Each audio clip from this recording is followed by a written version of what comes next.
Wakati mu mbooko eyali eggulu ku lunaku lw'omukaaga ng'ennaku z'omwezi mukaaga, akanyolagana akaliwo ng'abakuuma ddembe abali mu yunifoomu eya UPDF bakanyaga abantu kibooko. Kya buswavu era kya nnaku nnyo nti ate olunaku olw'eggulo waliwo omuvubuka muto myaka 16 agambibwa okubeera nti emiggo egyakubibwa abantu ku lunaku olwo n'ebikoosi by'abantu abagenda maaso n'okukola effujjo ku bantu ate byatwaliddemu obulamu bw'omuntu oyo. Ngenda kuba nkuwa of course amawulire agakwata ku nsonga eyo, so nga ate mu bufu bwe bumu poliisi nayo evuddeyo n'etangaaza ku kufa kw'omulenzi oyo ategerekese nga Joshua Laotim. Ngenda kuwa updates mu bufu obufaananako bwe butyo. Kakati ate era still mu bitundu eby'eggulu waliyo Reverend Father avuddeyo n'abanga ava mu mbeera n'agamba oba munkuba amasasi mugankube sitidde kanjogere ku mbeera yali mu ggulu. Father oba Reverend atabukidde government ya Mwami Yoweri Kaguta Museveni n'abasajja abali mu uniform y'eggwanga eteekeddwa okubeera nga eyambalibwa babyakwerinda. Ngenda kuwa obulumi bwa Father n'ekimutanudde okugamba oba amasasi gamukubwe ye talina buzibu naye anaafa abyogedde. Mu mbeera y'emu omwogezi w'akakiiko k'ebyokulonda ka Electoral Commission Uganda mu kiro ekikeesezza olunaku olwaleero alabikiddeko ku mpewo za TV nga bamubuuza kajojijoji w'ebibuuzo obanga bamusoya annyonnyole ku butya Electoral Commission bwe yasobodde okuwanduukula omukulu Mathias Walukaga byazzeemu biwuniikiriza bangi ababadde ku TV akatambi n'ebigambo bye yakozesezza mbirina naawe kennyini ogende mu maaso n'okuba nti obyewulirirako. So mu buufu bwe bumu obwo omwogezi w'amagye g'eggwanga aga UPDF Chris Magezi naye ku TV emu show yemu yabadde kwali ebigambo bimubuze bw'abadde annyonnyola ku ngeri poliisi n'ebitongole byayo eby'amagye ekyabitanula okusobola okukangagga oba okusobola okanyaga abantu emiggo era na lwaki poliisi yakola ekyo. Okunnyonnyola kwe kuleese ebibuuzo bingi n'obutali bumativu eri banna abakulu bwe babadde batudde ku pano. Ngenda kuwa ebigambo ebyo nabe tugende maaso n'okubikuba mu tooki oba okubiyitamu mu mbeera efaanaganako ku bweti. Obunkenke ku hotelo Mwami Robert Kyagulanyi Center gye yasuze mu kibuga Fort Portal abukedde bw'amaanyi nnyo nnyini ddala. Poliisi n'amagye bakedde kubeera nga beebulungulula ekifo kino so nga ate n'abantu bakedde kula nga babugiriza n'okulaga omukwano Mwami Kyagulanyi ke bataasobodde mulabako olunaku lwaggulo. Yes, amakubo agasinga agakwata ku luguudo ewali hotel Mwami Kyagulanyi gye yasuze gaggaddwa so nga ate n'enguudo ezimu mu kibuga Fort Portal zigenze maaso n'okuba nti zikeera nzigale. Abantu beekandaze bali wabweru bagenda maaso n'okuweereza ebisongovu abasirikale abali mu uniform ya Uganda. Ngenda kubulira entambula za Mwami Robert Kyagulanyi Center gyagenda okubeera nga ayolekera olunaku olwaleero oluvannyuma lw'okulemesebwa olunaku olw'eggulo okutuukiriza obweyamu okuyega abantu ababadde bamulindiridde mu kibuga kino Fort Portal n'ebitundu ebirala gy'abadde ateekeddwa okuba campaigns ze. Omukutu baguyita Vic Exclusive. Giweka like video nkomawo nkolamu katono nnyo bwe nti ate bwe nkomawo emboozi n'ebigambo era tubigusa. Assalamu alaikum wa rahmatullahi wa barakatuh. Amanya Alhaji Idi Binywera Alkadiri omusomi w'edduwa ez'obuwanguzi duwe eziyambibwako ngo ofukamidde ku kyoto ekyo kyolabaawo ekiyitibwa kanoonya ekikunoonyeza obuwanguzi ekikunoonyeza amaanyi ekikunoonyeza okufuna ekikunoonyeza emirembe mu duniya n'oba nga oli bweru wa ggwanga pasipoti zo zakyankalana buli kimu kyonna ne visa. Ekyoto ekyo kye neeyambisa ne nteekako ne empeke z'ebinyeebwa ezo ne nzisimba ku lusuku ekinyeebwa ekyo bwe kimala okumera n'ekijanjaalo ekyo Allahumma gafiri wallahi yazukuna salatu wassalamu oba maze tuka ku buwanguzi. Amanya gego Alhaji Idi Binywera omusomi w'edduwa ey'obuwanguzi ey'ekibala okuli n'ekyoto ekyo kiyitibwa kanoonya eky'obuwanguzi ekikunoonyeza emaali ey'emikisa era ey'emirembe. Enamba yange eri 0703 54 69 31 ne ku WhatsApp kweri 0703 54 69 31. Assalamu alaikum wa rahmatullahi wa barakatuh.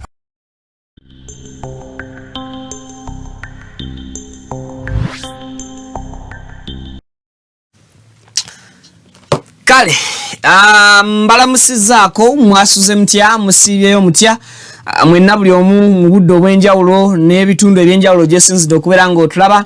Nkusaba mbombeefu video yosooka ogimpereka like kijiyambeko era kigisobozesa okudduka ku speed etenkanika information ene etuuke kwayagala okugiraba okusaako n'okugiwuliriza mukadde.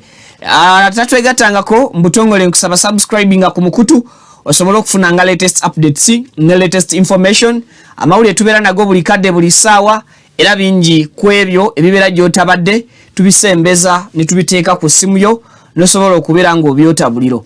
Amannya nze Vicky omukutu kwensinzira gwe bayita Vicky exclusive.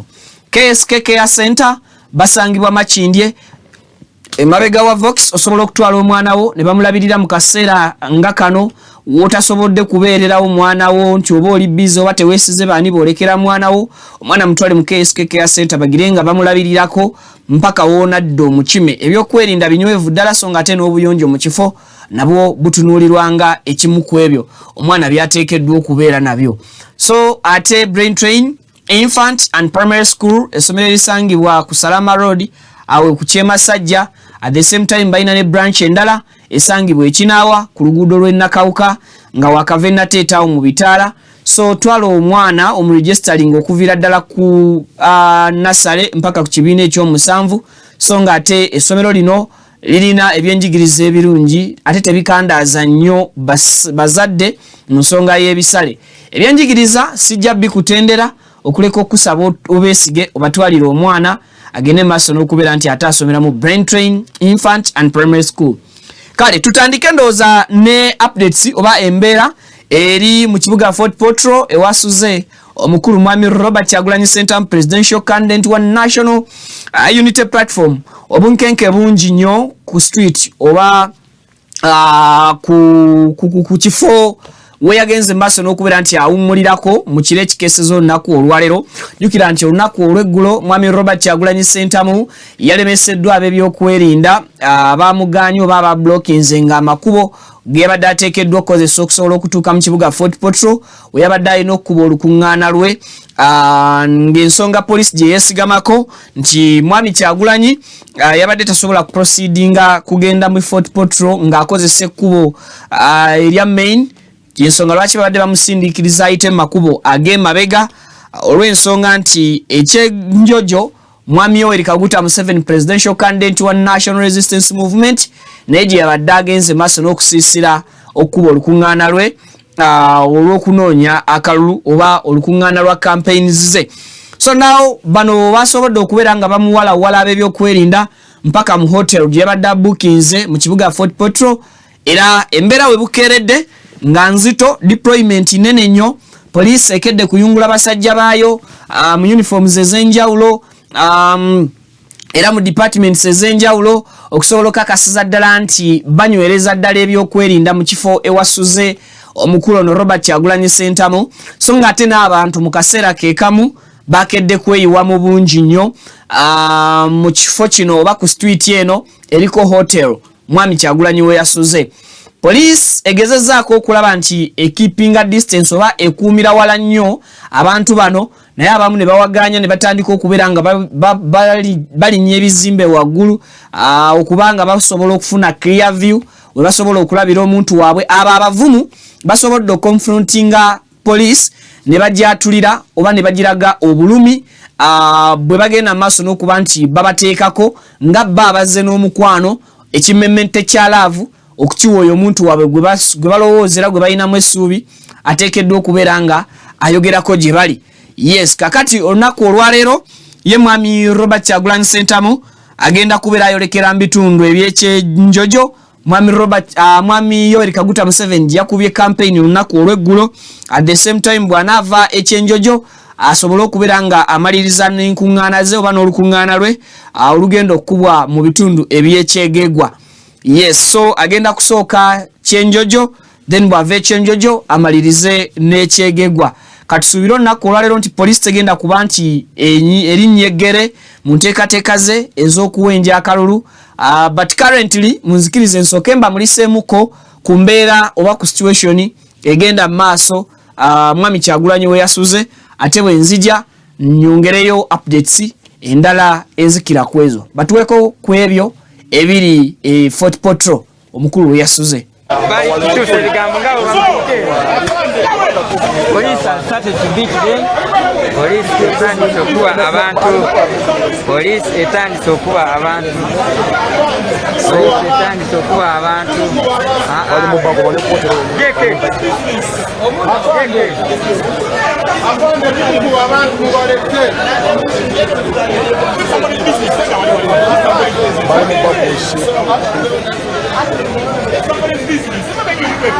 Police yagalira ddala president kubeera n'abantu nga boolaba teyagalira ddala kimuluma.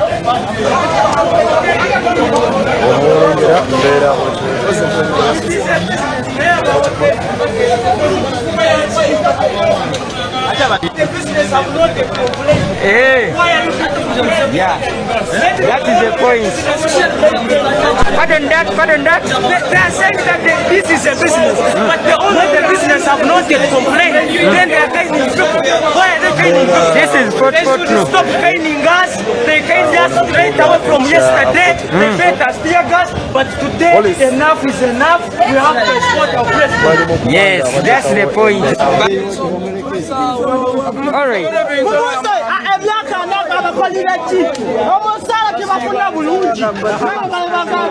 Eno gye bayita bare knuckles.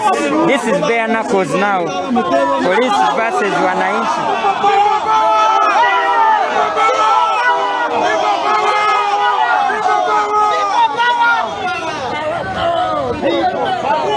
This is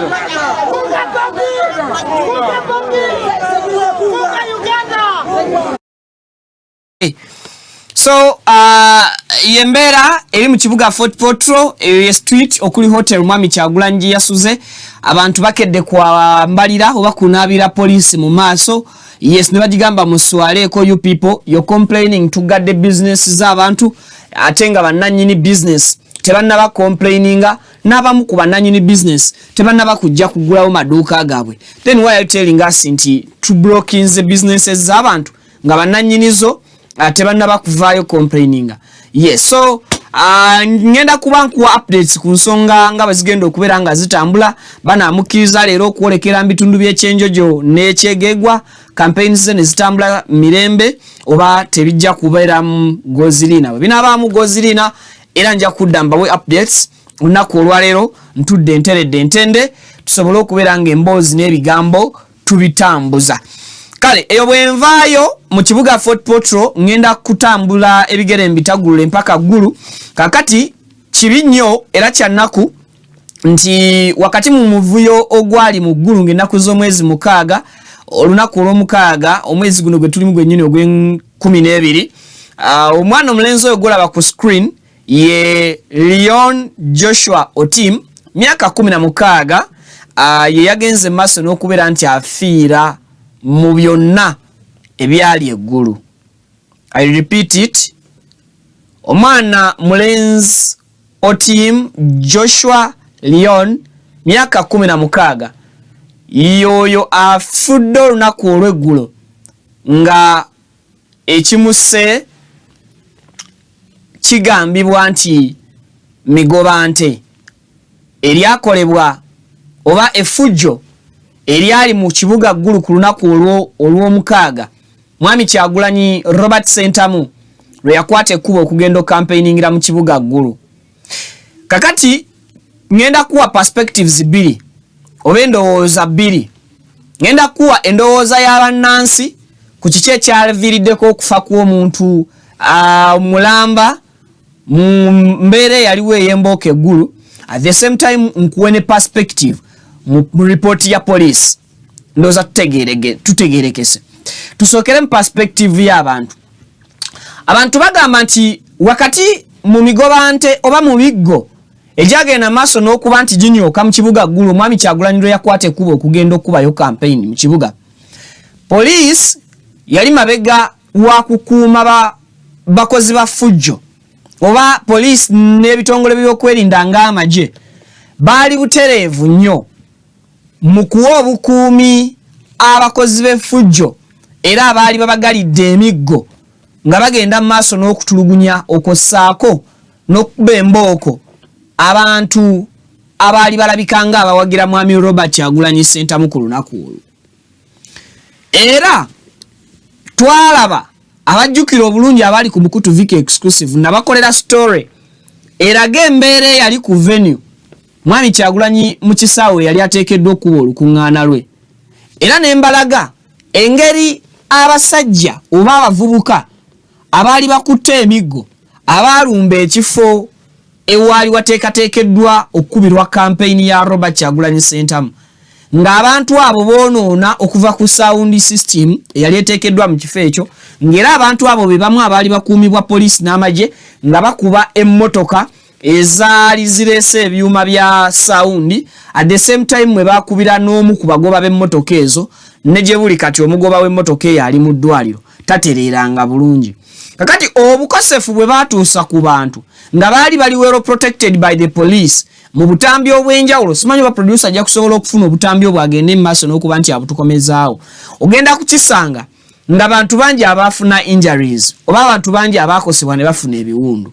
Kakati olunaku olw'eggulo ng'ennaku z'omwezi 9 amawulire gaavuddeyo ne galaga nti Leon Joshua Otim muvubuka myaka 16 nga na student mulamba ku ssomero ery'emukono nga bwe ngenda okuwa details, omwana oyo nti y'omu ku abo abaakubwa kibooko. Ye kigambibwa nti okusinziira ku perspective gye nsoose okubagamba ey'abantu, kigambibwa nti omwana ono abaamukuba emiggo baamusanga ku venue efujjo gye lyakolebwa ng'abantu ababagalidde emiggo nga bakuumibwa babyakwerinda balikola ku bantu abaasangibwa ku venue ne bademolishinga n'ebintu bya NUP ebyenjawulo ebikozesebwa mu kuteekateeka campaign. Now amawulire bwe gaalabise ne gasigala nga gatambula nga gakakasa okufa kw'omulenzi oyo. Yes, kakati ezo ze zimu ku videos oba bwe butambi obulaga ebyaliwo ku lunaku olwanga 6 ku Saturday nga aba hooligans, ngenda kozesa ekigambo ba hooligans, but sometimes nalikozeseza ekigambo hooligans nga tebali well protected by the police oba by the security. Ba hooligans I think babeera abakozi b'effujjo, ate abakozi b'effujjo tebabeera behind oba tebabeera backed up by the security. Security ebeere enforcinga buli kyeyina okumakinga sure nti ekwata abakozi b'effujjo betuyita ba hooligans. Ne nfuna obuzibu oba nfuna akaseera ak'ennaku okunnyonnyola eggwanga nti bano nabo baali bakozi ba ffujjo oba baali ba hooligans but nga bali well protected by the security, yet security ye yali supposed okuba oba okukwata abakozi b'effujjo abagenda maaso n'okukola ebintu ebifaanaganako bwe bityo. Now perspective y'abantu egamba nti embooko n'emiggo n'amayinja na buli kimu ekyali awo kyekyaviirako okukubwa kw'omwana ono ow'emyaka 16 Joshua Otim. Kakati yo police nevaayo ne report eyaayo. Police egamba etya? Pavino ojja kunterako ogundi ya police tugirabe. Kakati yo police egamba bweti. Yes. Yeri wapo gundi yabo yagala kumbula. Nawo ogifunye? Weda nonya how it looks like. Yes, efaanana bwetyo. Uganda Police nzirizayo kweri eyo waggulu esooka eyo yesembyeyo tunyonyola abantu yo ewadde kifaananyi ki oba ewadde report ki. Yes, ewandiise negamba nti clarification on the death of Otim Leon Joshua, okutangaza kukufa kwa Joshua Otim. Negamba nti our attention has been drawn to a post circulating in the media regarding the death of Otim Leon Joshua, a 16-year-old student and resident of Customs Corner Cell, ekitundu kyekyo bakiyita Badengo Laib Division, Gulu City. Then police neyongerayo nekugamba nti we wish to clarify the the circumstances surrounding this incident as follows. Kakati police egamba nti eyagala kutangaza kukufa kwa Joshua omwana w'emyaka 16 era nga ono abadde muyizi era omutuuze wa custom cell mu division ya Laib mu Gulu City. Police negamba nti kunaku z'omwezi nga 6 omwezi guno ogwe 12 n'essaawa n'ezikuterawo Otim Joshua yave waka ng'agambye bazadde be ayinako walaga mu town. Then family nerinda okuva ku ssaawa ezo mpaka bwe yalaba nga takomawo waka. Kati kanyonyonyole Luganda lumu tuleme kudda mu kusoma vunula. Then ku ssaawa era polisi neziteekawo nekugamba nti mama wa Joshua yatuukirirwa aba boda babiri oba abavuzi ba boda babiri abaali beetisse mutabani we Otim, naye ng'akubiddwa bubi nnyo era ng'azirise. Kino kyaleetera mama aba boda bano bategeeza maama we nti abantu abagambibwa okukola kino abantu abagambibwa okukola kino bakikoleddemu Lailong. Otim oluvannyuma yaddusibwa Otim nga bakimukola bagamba nti abbye akasimu n'essaawa ze bagamba ze yabbirako akasimu ne bazikuteerawo. Then polisi emu nemala nekugamba nti mama wa Otim yaddusa mutabani we mu Laka Hospital era ne batandika okubanga afuna obujjanjabi. Oluvannyuma n'ayongerwayo. Despite efforts to save, nga abasawo bakola ekisoboka okutaasa obulamu bwa Otim, Joshua yamaze n'afa olunaku olw'ejjo ennaku z'omwezi 9 ogwe 12 wakati w'essaawa midide mu budde obw'emisana. Then ne bakugamba nti tiimu ya police yagenze maaso n'okuba nti yeenyigira mu nsonga zino ez'okulaba kiki ekyaliwo era n'ekyalira eddwaliro eryo erimanyiddwa nga Laka Hospital bafuneyo statement. Era statement gye barecordinze kubikwatagana statement gye barecordinze ku maama w'omufu ne bana aba boda ababiri abaleeta Otim ewaka ewa maama we ne bagamba nti we've since established that Otim Joshua was a student at Excel High School in Mukono. Bakizudde mwebyo bye basobodde okunyumyako obo ku recording statement ne maama we Otim abadde muyizi asomera ku Excel High School essomero erisangibwa Mukono. Then ne bakugamba nti yali akomyewo ewaka okuwummulako mu luwummula luno asobole okumalako ne maama we holiday eno. Further investigations okunoonyereza bwe kweyongeddeyo kukakasizza nti omugenzi Otim yakubibwa, he was assaulted by 4 boys, yakubibwa abalenzi 4 who are currently at large. Efforts are underway to apprehend them. Okunoonyereza kwa police balaga nti omugenzi Otim yagenda maaso n'okuba nti akubibwa abavubuka 4 abakyagenda maaso n'okuba nti banoonyezebwa bali ku muyiggo era ng'essaawa yonna police egamba etaddemu amaanyi okukakasa nti ekwata abantu abo 4 abagenda maaso n'okukola ekikolwa ekyo ku Otim.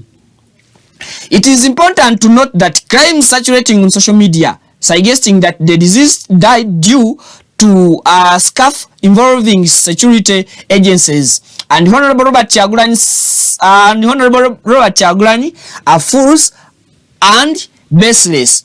Police egamba kya buvunaanyizibwa okuvaayo okwogera ku nsonga zino eziri mu mawulire ezigenda maaso n'okuba nti zitambula ku mitimbagano ku byogerwa ku mugenzi nti ekyamuviiriddeko okufa kyekuusa ku bitongole by'ebyokwerinda ebyagenda maaso n'okuba nti birabika nga bwe byalabika ng'era mwami Robert Kyagulanyi Ssentamu bw'ayogedde oba bw'abitambuza nga talina kwasinziira era information eyo ne bagamba nti eba ya kisiru. The truth is that Otim Leon Joshua succumbed to injuries then inflicted by those who suspected him of theft. Police egamba ekituufu ekyaviiriddeko Otim okufa n'okufuna ebiwundu ebyo yabifuna oba ebisago ebyo yabifuna ng'ateeberezebwa ogw'okubba akasimu. We ensure the public that investigations are ongoing. Tukakasa eggwanga nti okunoonyereza kukyagenda mu maaso, and we are doing everything possible to ensure justice for the deceased and his family. Era police egamba ekola ekisoboka kyonna okukakasa nti obwenkanya eri omugenzi ne famire ye bufunika. Kitegedde? Nkuwadde perspectives biri. Police egamba Joshua yafudde olw'okuteeberezebwa okubba akasimu. Akasimu ako abavubuka bana ne bamugwako ne bamukanyaga emiggo. Emiggo ne gimuleetera okuzirika ababodaboda babiri. Mu statement ya police teincludinze mannya g'ababodaboda bano ababiri because ekinoganyiza bulungi nti yabafunyeko statement ne ebakuumye nga bakyama gyeri tevuddeyo kubabuulira public nti wa bodaboda gundi oba wa bodaboda gundi yagenze maaso n'okuba nti ayamba. But that drive me ne kinzizaayo ku bantu bano. Azaye kifaananyi ekimabega. I'm 100% nti oyo omusajja teyali just a hooligan. That's why is esibayita abakozi ba fujjo just a ngamba police nga police oba security nga security agencies zirina time mwezeyambulira uniform nezisalawo zikole ebikolobero ku bantu because oyo omusajja wa security I may not be having a proof 100% but according to what I'm seeing okuva ku standi engeri omusajja gyayimiriddemu engeri omusajja gye yeeyisaamu n'ebimu ku byayina ebisobola okumu identifying nga officer weebiri bye tusobola okutunuulira. So ebyali eggulu bwe banzirizaayoko ku butambi bw'emiggo ojja kwesanga nga violence yali mpitirivu and that violence teyali ku bantu nti be bagitandise. Ojja kwesanga nga obutambi bwonna bwe tuzze tubalaga enfunda zonna buindicatinga bitongole byakwerinda nga bye bigenda maaso n'okuba nti bikuba abantu. Not because abantu ba bulijjo ku streets ezaali eggulu baali tebasobola kuvaayo ne balwanagana direct kyere n'abantu bano oba baali tebasobola kubeera nti benganga security but because bosi bakozi ba fujjo era bo tebasobola kwenyumiririza mu kola fujjo ng'abannansi bannaggulu.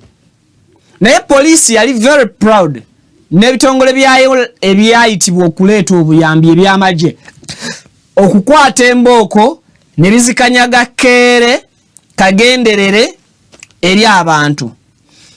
I always wonder abantu bano abaali beewaddeyo okuyirawo mwami Robert Kyagulanyi Ssentamu omubiri ne babakuba emiggo egitalina alina basigaza biwundu byenkana ki? And if one of them akeera ku makya n'afa, police eyinza kuwa statement ki? Singa bukeera ku makya omuntu omu kwabo abalabikira mu butambi police beekanyaga embooko bukeera ku makya n'afa, police eba egenda kuvaayo ng'ennyonnyola ki nti era omuntu oyo naye bamukwatidde mu gwa kubba busimu. Omuntu police gwegamba nti yali abba simu bakugambye nti ayina emyaka 16 era abadde muyizi ku Excel High emukono yagenze bugenzi ggulu kuwummulako na maama we. Kakati ng'omuntu omwana ono yava waka misana ttuku n'agenda kulaale. N'agenda mu town nga bwe yannyonnyola nnyina we oba nga bwe yannyonnyola maama we according to police statement. Tufumiitirize omwana ono bwe yatuuka mu town ku myaka gye 16 yafunamu ekirowoozo ekinyaga akasimu misana ttuku.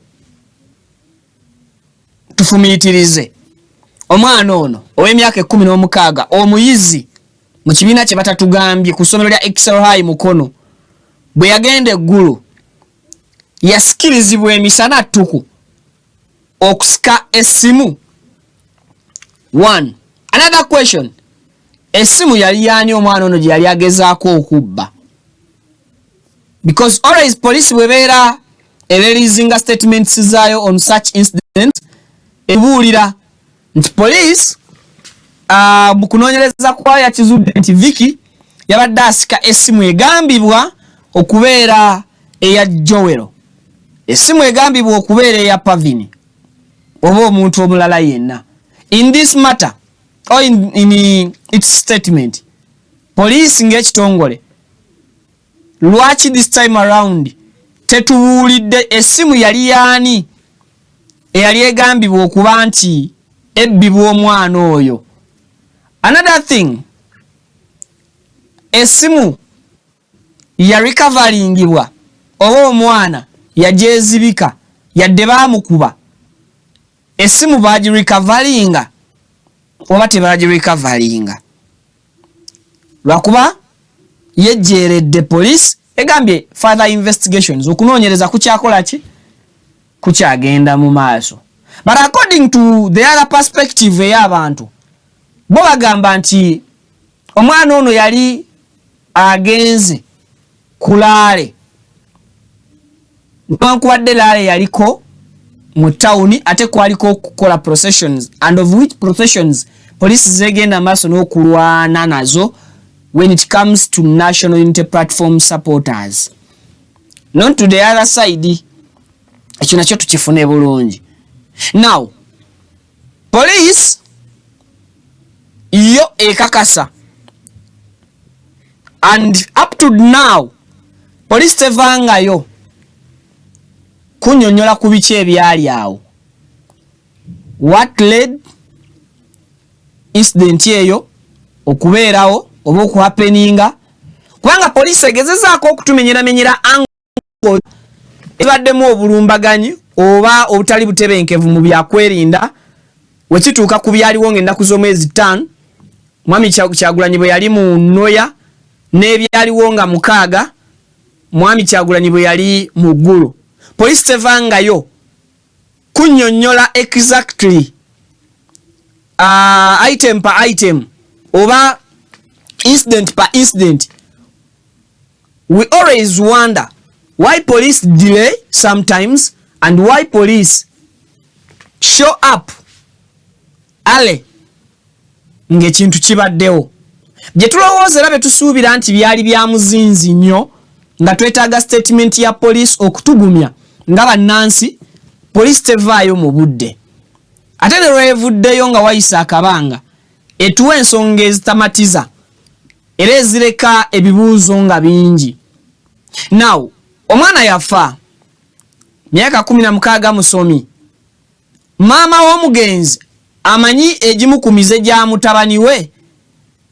Waliwo ene report eyogera ku records z'omugenzi nga abadde omunyakuzi w'obusimu omwana ono omusomi, nti yadde omwana abadde student abadde musomi ku Excel High naye omwana abaddemu omuze gw'obubbi.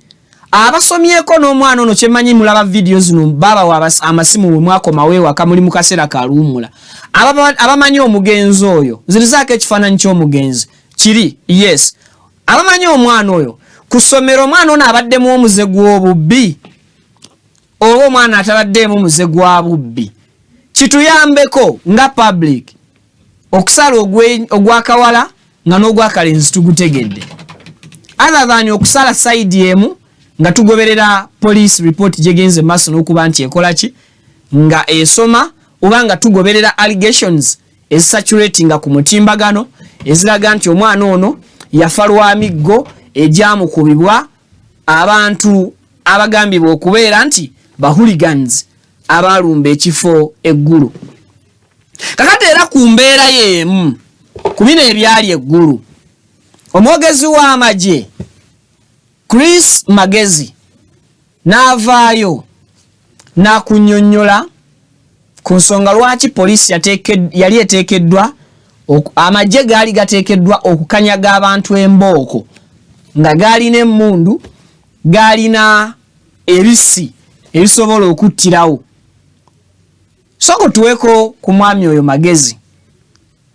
Yes. Ulira mirundi janjawulo ng'omukulembeze wa NUP ng'agamba bana Uganda nti bana abamaje n'abapoliisi tubasobola tebamala. Ekyo kiba kitegeeza ki?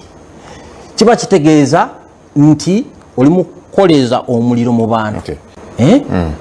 Be bagamba bamaje an alternative militant force nti tubasobola be bamobilizing. There are so many cases where police officers have been assaulted. Kati ku abeokwerinda ku lunaku olwo bayina emundu bayina tear gas bayina n'embooko kiki kye bandibadde bakozesa non-lethal and most effective. Bw'ogenda kulaba nti wadde embooko erabika bubi naye ono mpozi gwenda abokulira nti waliwo omuntu yafudde naye tusobola kutegeera kiki yafudde naye teri yafa. Teri yamenyeka. But the situation was contained. But even after nga bamaze n'okubba amaduuka g'abantu ng'ekintu ekyeggulu okulabirako nga bwe kize kitambula ne bakandidate bonna including NUP, their party agents bajja in advance ne batuula ne district security committee and police. They agree on the venues ne bakkiriza wawe bagenda okuyita as they access the venues and the security forces deploy accordingly for the reason of jenvo okunyonyola nti waliyo n'abala batali mu byobufuzi naye n'ebyabwe birina okukola ki kusigala nga bitambula. Naye kye tuze tulaba intake and it's on the record, you can verify n'abakulu abalala bali wano eggulu n'awalala wonna. These arrangements are discussed and agreed. Naye candidate waabwe amala okutuuka mu kitundu ye asalawo bino ebyateeseddwa ne bikizaganya n'abyokwerinda sigenda abigoberera. Twagambye tujja kuyita wano nedda nja kuyita wano. Mirundi mingi nnyo naddala mu kutandika nga ne campaign venues ze baali basecuring nga tagendayo noweesanga ng'enkuŋŋaanya azitaddemu street azitaddemu butale and other congested places. Ekiviiriddemu in Mbarara, in Iganga, even in Mukono, in Arua, and even in Gulu, amaduka gabiddwa, ba mobile money agents babiddwa, bani bagabba bagamba bayina ekintu kye bayita eggaali. Abantu abatali controlled banji bayita mu kitundu buli kye basanga basitula ne batwala. In Arua, for instance, 17 cyclists lost motorcycles mu kavuyo. Ba mobile money agents babibwa n'ebirala sente masimu ensawo z'abakyala. Kati eyo maali y'abana Uganda. Okay. Kakati police yonga yo eyinza okuba recordinga cases buli NUPG eyita. Oba leero ekyo okoze kyaki kamera kyefaananye. So police yonga yeyinza okuba recordinga direct cases eziyingira buli NUP gyeyita. Naye ku mulembe guno nsuubira okubeera nti teri muntu sekinoomu asobola kugenda ku police station ng'agenze kuwaabira gaali ya NUP n'atasooka kugirekodingira video katambi n'akateeka ku social media. Ekyo tukkiriziganye nze nammwe. Ku mulembe guno tewaliiwo muntu asobola kubbibwa gaali nga bwe bagamba n'adduka ku poliisi n'aloopa eggaali namba nga talonkomyemu sekinoomu.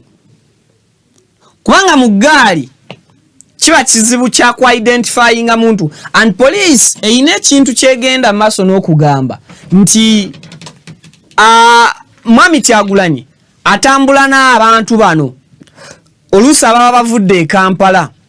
Kakati ani agenda okunokolayo erinnya ly'omuntu gwagenda okuteeka mu statement oba gwagenda okutwala nga suspect mu nsonga y'okuwaaba omusango ku poliisi?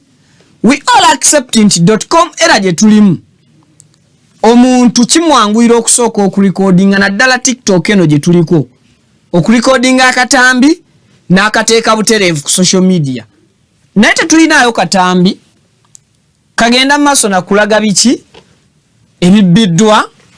Tetulinayo evidence ku butya eggaali zino bwe zoperatinga, and yet police egenda maaso n'okutambula ne kamera ezirecordinga.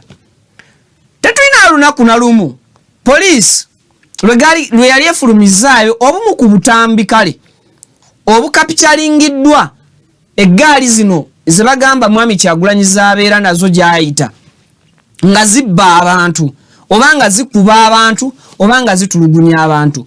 We would like also to give our views and we condemn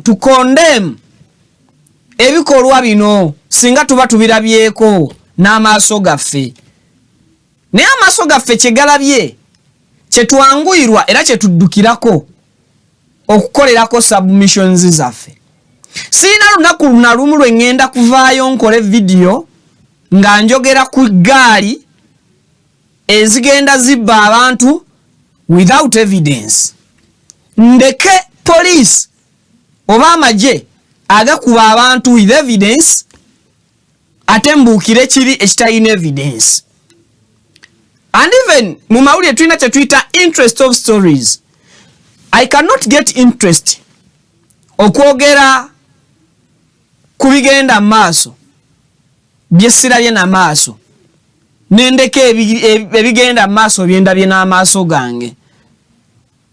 Nfuna interest okola story mu ebyo byendabye public byeyinamu interest oba byesuubira okufunamu nayo ki interest. Kati sirina ngeri gye ngenda oba sirina ngeri gye ngenda kutematemamu nsonga ya munna NUP akola fujjo kuba byakwerinda ndeka akatambi Pavini Nsabo ntereka akatambi koba polisi nga bali nnyo omuntu omutwe. Kakati sirina ngeri gye ngenda kulondoola kamera zikakasa nti NUP eyina eggaali egenda ebba nga sirabye katambi, and then ndeke kino ekyakatambi kendaba n'amaaso gange ako nga police egenda butereevu maaso n'okkola ebikolwa ebifaananako bwe bityo nga bamukwata mundu abayina okubeera nga bakuuma bannansi n'ebintu byabwe. Basobola okuwanula omuntu ku mmotoka n'alandinga not in a soft way, in a hardest way ku chorus. Not only that, police, people in uniform, a respected uniform, step their feet ku mutwe gw'omusajja. Kakati one time, one day, at the end of the day, tetulabye police nge issuing a statement about their bad behaviors of their men abagenda maaso n'okukola ekikolwa ekyettima era ekikolwa ekyeffujja ekivumirirwa ekifaanaganako bwekityo kyekiri ekituuza eggulu nti mu incident zonna ezaaliwo nga 6 ku Saturday eggulu poliisi teyavaayo kwogera ku basajja abaali be yali ekuuma abaatuusa obulabe n'okubba ebimu ku bidongo ebikozesebwa mu okwogererako Mwami Kyagulanyi bw'aba alina laale gy'agenze. Ekyo poliisi teyakifunamu interest. Ne poliisi kyefunyemu interest kyekyokudifendinga abasajja baayo ab'amagye nti baalina emmundu tebaasalawo okukozesa mmundu, baasalawo okukozesa mbooko. Nga naawe bw'ojjayo embooko obanga ku mulembe guno bwe tukyalaba kibooko abazadde nga bazikuba abaana, obanga bwe tukyalaba abayizi bwe bakyakubwa ku masomero kibooko olw'obutakwata oba obutateekesa mu nkola bibagambibwa abasirikale. Kakati bo abamagye interest bagifunye mu kudifendinga uniform yaabwe nti poliisi yalekerera okukozesa ekissi ekitta n'ekozesa ekissi ekikosa obukosa. Kakati neyo poliisi tefunye interest mubiri. Kakati ne public teri interested mumwe kyemuli interested nti waliwo abaawaabo omusango gw'okubbibwako pikipiki 17 tusaba nga tuyita ku Mukutu Vika exclusive oyo yenna eyabbibwako piki ye tuwe ekifaananyi kya piki yo ne number plate ya piki yo nawo we babbira piki yo tukulangireko oba oli awo wali n'abaawo alabyeko piki yo kasito confirming nti oli omu ku babbira piki mu Iganga ne mu regions Bobi Wine jazaita ng'akola campaign. It is not going to be my first time. Wano mummanyi nina abantuukirira ne bangamba Viki banzibyeko emmotoka yange ne na report nze ku police. Ebifaananyi by'emmotoka yange biibyo tumusaba kunnangirako ku mukutu gwo. I've been always do that. Ekyo mbadde nga nkikola. Kakati tusaba ku namba yange eyo gy'olaba 0759618985 eri ku WhatsApp ne bw'okuba direct nkufuna. Tufuneyo abantu 3 abatugamba nti babbibwako piki zaabwe. Tufuneyo abantu 2 bana abatugamba nti babbibwako ensimbi zaabwe eza mobile money n'obusimu bwabwe agent lines zaabwe. Tufuneyo abantu 6 abanterako obubaka nze mbuzanyira abantu era nkikonde eminge era nzije mu kamera ngambe nti NUP mutambula n'eggaali ebba abantu. Naye ebbanga lyenkoledde mu mawulire sinnalaba NUP weeyita ne barecordingayo anybody information about abantu abatambula ne Mwami Kyagulanyi. And in most cases tutunuulira essimu z'abantu ezigwa n'owulira ne presidential candidate waabwe ng'akwata akazindala agambe essimu yo yegudde. For instance in Luwero essimu y'abaana abaali waggulu ku bizimbe yagwa. Mwami Kyagulanyi n'agamba bannaye tuli bampisa essimu yo yagudde mugikwate mugikole ki mugimuddize. And emu ku campaign lale za Mwami Kyagulanyi bwe yali aggulawo enkuŋŋaana ze mu Buganda bwe yatandikira Mityana mujjukira yagamba abantu mujjeeyo essimu mu recording ebigambo bye mbagamba. Bwe bajjayo essimu n'agamba oyo yenna gw'olaba agezaako okubba essimu y'omuntu omulala mumukwate mumuweeyo eri ab'ebyokwerinda naye nga temunnamuwa byakwerinda musooke mumuyise ng'omubbi w'akasimu. Okay? For so many times Mwami Kyagulanyi kulaliziza abaddeko ate nga kinoganya bulungi they are non-violent ate era ng'akubiriza nti bampisa andi nga tulabako ne examples ezawwa gy'atambulidde bwe yali aggulawo ekitebe ky'Iganga oba ekitebe kya Eastern Region ekya National Unity Platform waliwo essimu z'abantu ezaabula naye nga wayisa olunaku lumu akulira ba foot soldiers mu NUP yavaayo n'essimu ezisukka mu 16 ng'agamba bannaye twasobodde okulikavalinga essimu zino ku bantu ababadde batwerimbiseemu nga bazibabbako ne tuzibajja ku bannannyini masimu gano buli omu akube ku ssimu ye tumulagirirewo okusanga essimu ye. I remember nakola story eyo Then who is fooling who? And who is woodwicking who? Mu nsonga zino. Ani asiruwazaani? Ani agenda maaso n'okubeera nti awuddiisaani? Ebimu ku bikolwa ebivumiriddwa ennyo era n'abamu ku bavuddeyo okugatta eddoboozi ku bikolwa ebibi, twatunuulira Omulangira Kasimu Nakibinge ng'agenda mu maaso jjajja w'Obusiraamu n'okuvumirira amagye kye gaakola eggulu, ne tukuba mu ngalo ne tugamba yes, bannaddiini tubaagala okugattako eddoboozi ku bikyamu n'ebituufu okubiteekako eddoboozi eribya appreciatinga mu butuufu bwabyo. Kakati Reverend Father Eric Justin Uma mu Northern Uganda avuddeyo n'agamba nti ebigambo kambyogere oba munkuba amasasi abali wano mugankube, naye nze sigenda kukkiriza kubeera ku ludda lunyigiriza abantu ng'ate waliwo ababanyigiriza bemmanyi n'abanyigirizibwa weemuli.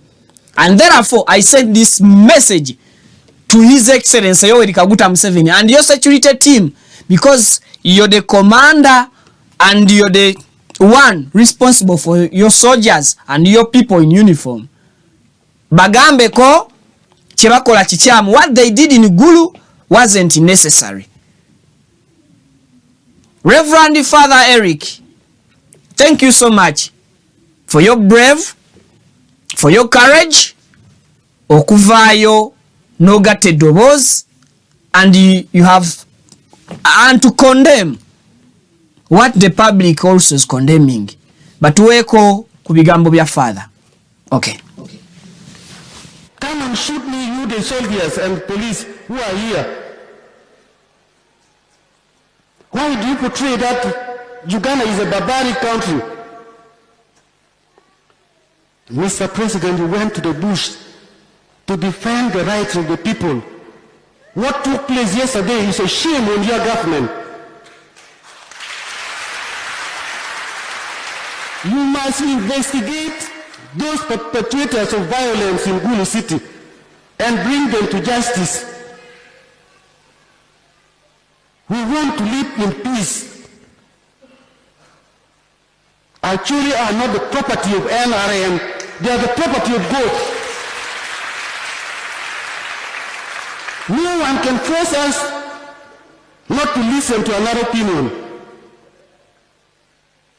You have been in power for 40 years. Is this how you rule the country? You must examine your leadership, the people you employ to promote your ideologies. They are betraying you. If not, you are betraying yourself.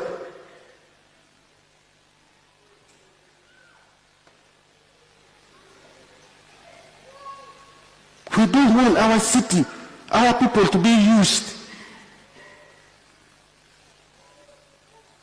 We are not materials or property for someone's discretion. We are created in the image and likeness of God. The message of Prophet John the Baptist must find a root in your life. Repent, for the kingdom of God is at hand. It's a message for all of us Ugandans. We are living like enemies.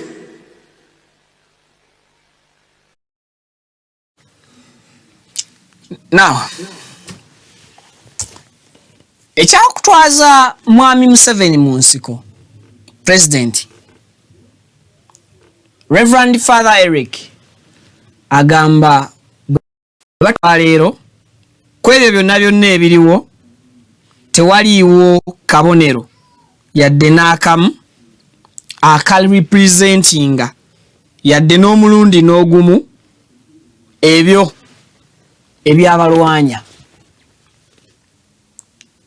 Security agencies, abantu bano betukuba bataata b'abantu, kya buswavu nnyo nze katabani kange kaviki koze waka ne programu zange zino zenkola chovola banne walokola programu eziwemula nino mutabani ali above 3 years atali used ku bintu bya teknolojia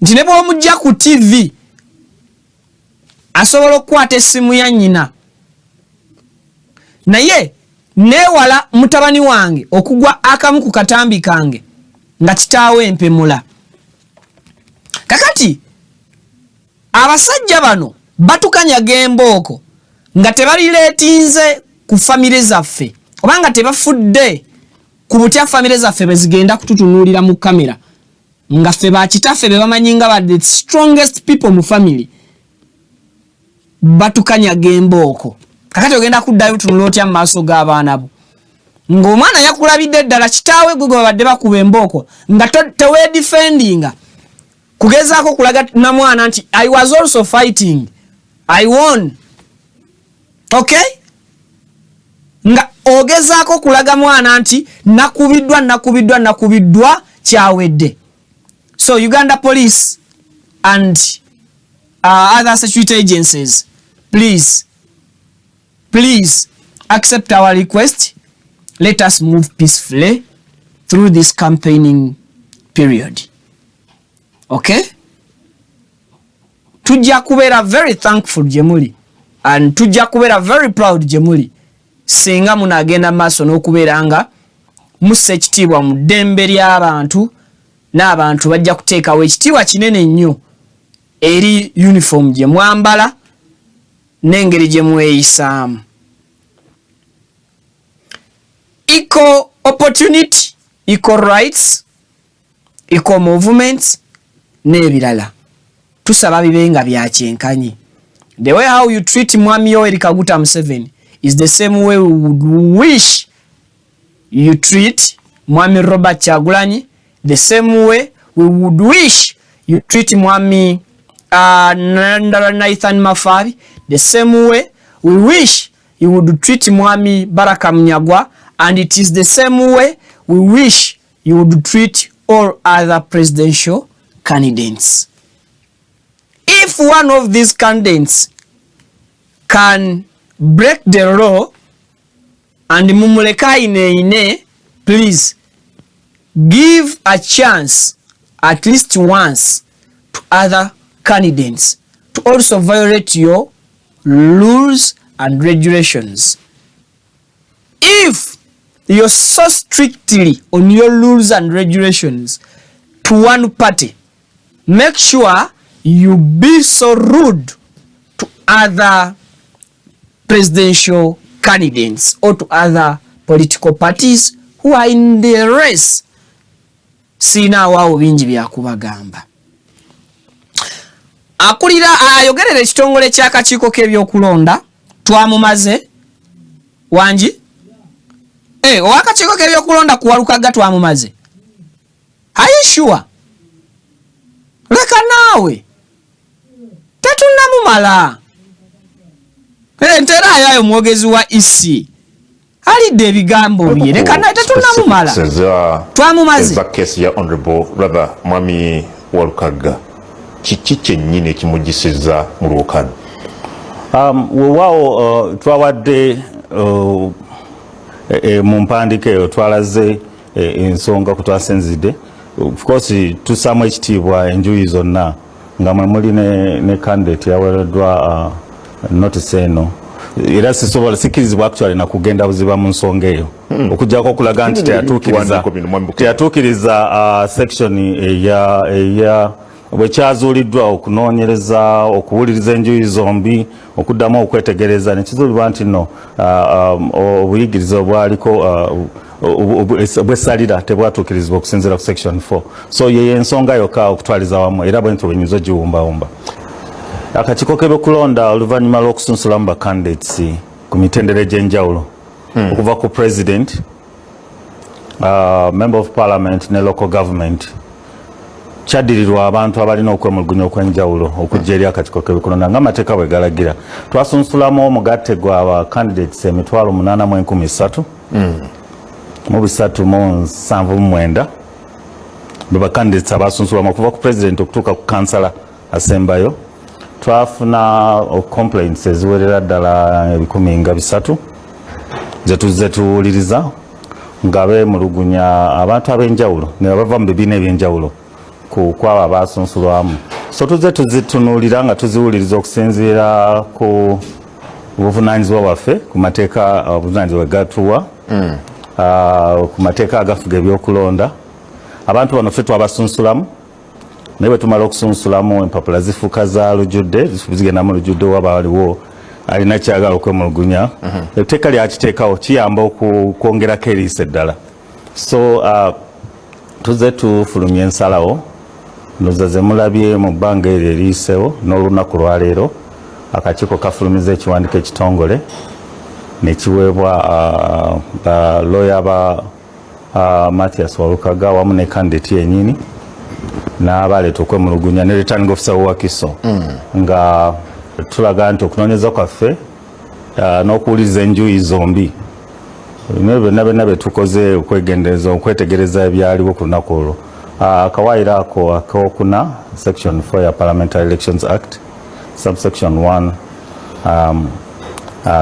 C teyatuukirizibwa n'olwekyo ne tuzza ku bbali kyetubaleeta set aside oba okusazaamu okusalawo kwa returning officer okusunsulamu candidate tumutegeezezza kyekyo mpozi n'endala decisions era ezifulumye n'ezikyafuluma kubanga waliwo endala ezikyalya tukikoleddwa okusinziira mu buyinza bw'akakiiko k'ebyokulonda n'ensonga nga bwe zireeteddwa nga bumanyi mateeka ebireetebwa obwino n'obujulizi truth and evidence n'engeri ensonga gye buuliziddwamu yasaliddwawo bwetyo era tutegeezezza abakwatibwako. Mu kusunsula wano bwe mwali musunsula ng'akakiiko k'ebyokulonda because era mmwe mwamusunsula nti atuukiriza ebisaanyizo byonna okuvuganya ku kifo ky'omubaka wa paalamenti ekyo era nga bwe mukoze n'ebbanga lyonna ku bacandidates abalala temuyina busobozi ng'akakiiko mu kusunsula wano okulaba nti abantu batuukiriza byonna ebyetaagisa? Waawo ebintu ebireetebwa byekennyezebwa bulungi ne tubitunuulira naye era bwe tumala okusunsulamu bifuuka bikomawo mu public okuyamba abaganda baffe abakola amateeka ago bakikola mu ngeri nti oyongerako n'eriisa eddala wayinza okubaawo kyotolabye era nga bw'omanyi bulijjo ne mu mbeera endala z'obulamu bwaffe bwa bulijjo omaliriza emisoso gyonna ne mutuuka ew'omubuulizi ne babuuza oba waliwo alina ekibaziyiza okugattibwa naye ng'ate buli kimu kyaggwa dda buli kimu kyonna. So mu ngeri y'emu abantu baweebwa omukisa singa wabaawo alina okwemulugunya kwonna oba ekiyinza okuziyiza omuntu oyo ogenda mu maaso nga candidate okukikola. Tutimba files n'okumala wakati w'ennaku 6 n'ennaku 10 okusinziira ku mateeka. Ndowooza kyekino ensonga lwaki tulabye nti ku bantu be twasunsulamu bonna abasukka mu 8,813 twafunayo abantu ab'enjawulo abajja ate nga mwe mulina abo abagamba saasunsulwamu ate nga nali nina ebisaanizo. So ensonga ezo zizze zisalibwawo mu ngeri z'enjawulo. Omu n'addizibwako n'ateekebwako ntunula ne wagaba waliwo ensobi eyakolebwa tugitereeze kati ate awalala ne wabaawo okugamba nti ono teyasunsulwamu naye yali asaanidde. Ndowooza embeera eyo bwetyo sigala nga yabuvunaanyizibwa kubanga Electoral Commission evunaanyizibwa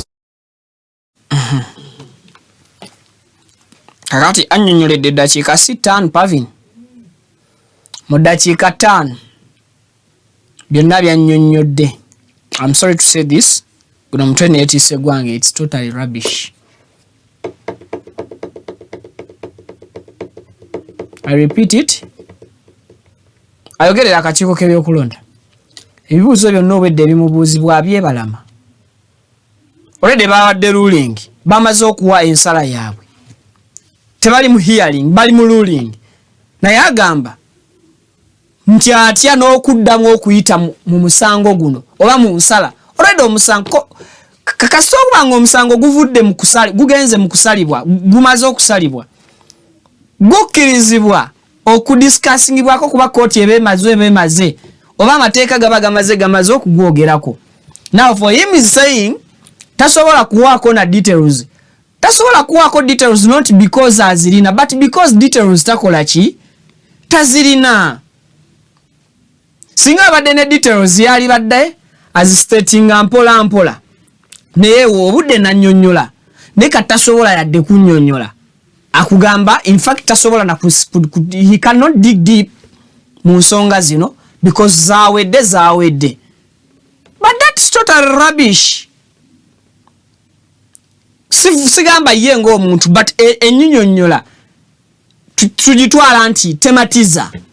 Okay? Because I don't want to use my platform to disrespect people. Most especially people abali mu Karibange ye. Kwane benaba nchikoze bajja kulondoba mwako nti naisizamu omuntu amaso. So I don't want to disrespect someone. But byonna byayogera tebinyonyola ada mukungu kya mubuuzanga munnamawulire. Because wakubuuza nti already wawadde ensala katuwe byabadde bitya kuba ne mu nsala gye wawadde tewanyonyodde. Academics papers ono zogambe za expiring. Ate akakiiko akatwala ebyensoma mu ggwanga ko kamuwane certificate era mu luvannyuma lwa mu complaininga ne kamuwa certificate nti certificate yiyo empapula zo zimatiza era ziri equivalent to senior 6. Then where do you get the authority? Mu mateeka ki gwe mwolondo bye tusaba okootinga y'etteeka. You're quoting section 4 then that kawairo B. Sometimes omuntu bwayogeranga omumanyi tananaagira ne mukunyonyola nananaagira it means abalimba. Kidem omuntu atananaagira bwe batuuka okumugamba nnyonyole n'atandika okunanaagira kiba kitegeeza alimba.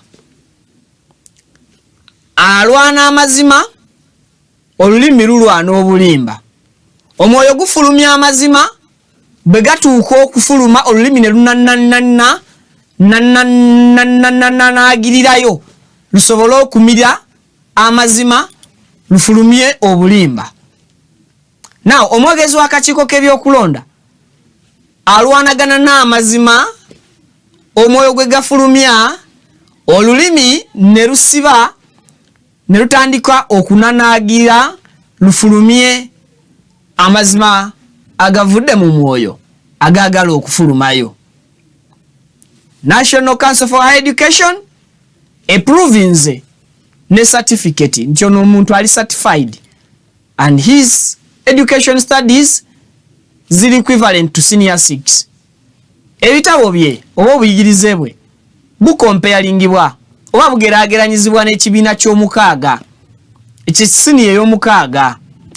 So waddembe okozesa certificate eno oba ebyenjigiriza bye mu kaseera n'ekifo ekyetaaga obuyigiriza obwo obw'ekibiina ky'omukaaga empapula zaalina ziri equivalent ku kibiina ky'omukaaga ekya senior.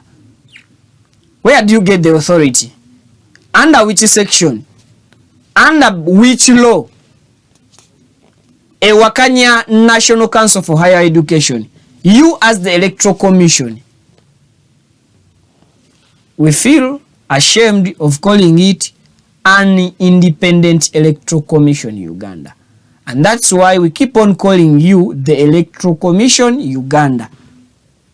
Tetwatwala. We failed to adapt the independent because you don't show up your independence. Mu mirimo jammwe kasa bali bagenza okujulira munzikirize atagira ikinze musabala ikinge video ataji sharinze bwaba ino omukisa sharinga video amanyanze Viki omukutu bagwita Viki exclusive tubeerawo ensonga ne tuzogera ebigambo ne tubigusa tusinkane mu programs endala nyingi mweraba.